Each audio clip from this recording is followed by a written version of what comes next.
श्रोता बनना है ना ही सोता बनना है, एकदम श्रोता बनना है।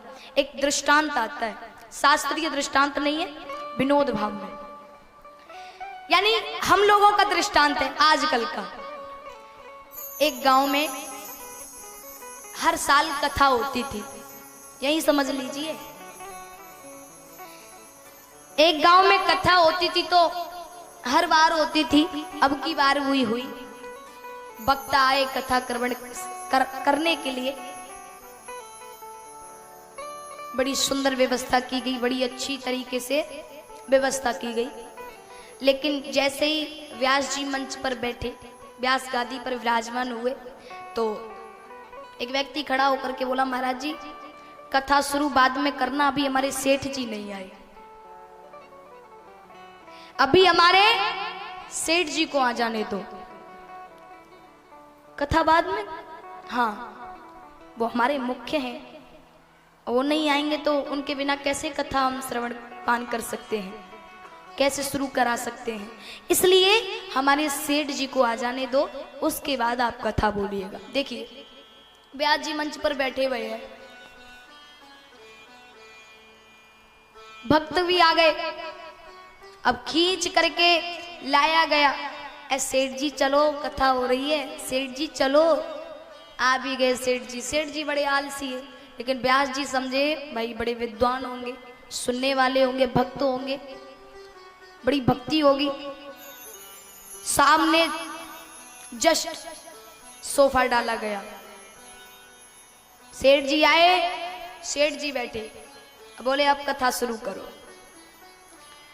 व्यास जी ने मंगलाचरण शुरू ही किया है, और जैसे ही मंगलाचरण शुरू हुआ कि सेठ जी की लग गई समाधि। सेठ जी समाधि में लीन हो गए, और जैसे ही व्यास जी ने नेत्र खोले, देखा सामने, अरे राम राम राम राम। बताओ, मंगलाचरण शुरू नहीं हुआ, सेठ जी को आ गई नींद। अब तुम खुद ही सोचो, सामने श्रोता सोने वाले हो, फिर वक्ता पर क्या बीतेगी। वो सोचेगा बताओ ये सब सो रहे हैं, आनंद का बात है। श्रोता सुनने वाले हो, बात में हुंकारा, ढोल में डंकारा जब लगता रहे, तब समझो कि अब आनंद आ रहा है। एक दिन बीता, व्यास जी बोले आज तो बड़ा कोई आनंद नहीं आया, अच्छा ही नहीं लगा। दूसरे दिन आए सेठ जी, फिर बैठे हैं सेठ जी, हाथ रखे यूं। उनका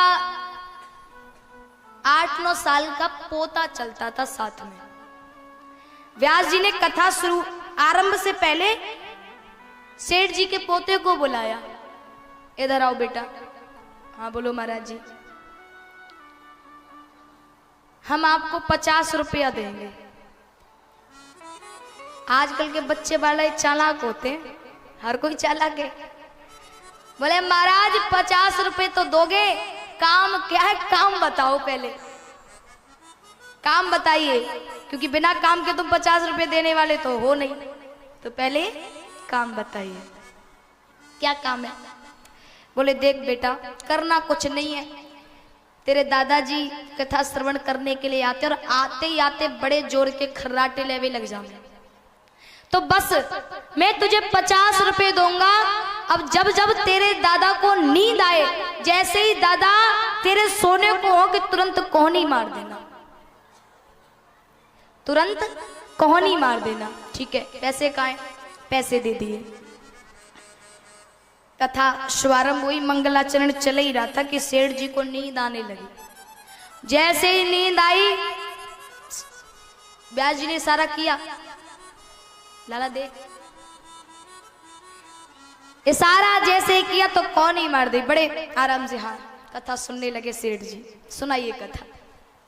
फिर नींद आवे, फिर इशारा कर दे, में देख जगह, इशारा करें, फिर कोहनी। आज जब तक कथा चली, सेठ जी को सोने नहीं दिया। अब बोले व्यास जी आज तो आनंद आ गया, आनंद आ गया। अब फिर तीसरे चौथे दिन फिर सेठ जी आए।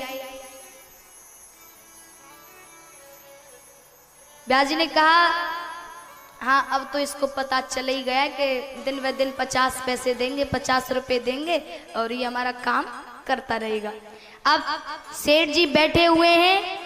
अब जैसे ही कथा श्रवण, कथा शुरू करी, मंगलाचरण शुरू किया व्यास जी ने, तो अब तो सेठ जी की नींद लग गई, समाधि आ गई। अब व्यास जी के इशारा कर करके ए छोरा। अब महाराज वो चोरा व्यास जी की तरफ देखे नहीं, नेक देखे और निगाह फेर ले, थोड़ा सा देखे फिर निगाह को फेर ले, देखे नहीं।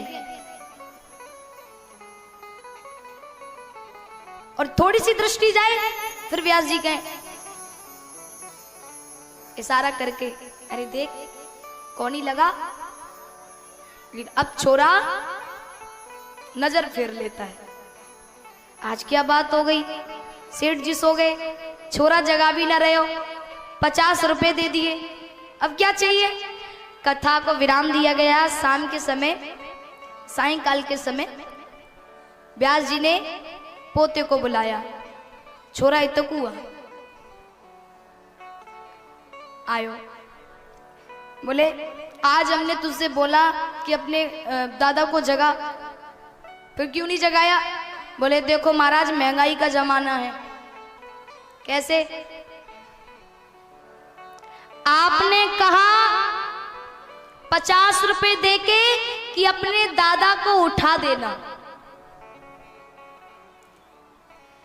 आपने 50 रुपए देकर के कहा कि अपने दादा को जगा देना, लेकिन मेरे दादा ने कहा कि आज तुझे 100 रुपए दूंगा, आज जगा मत देना,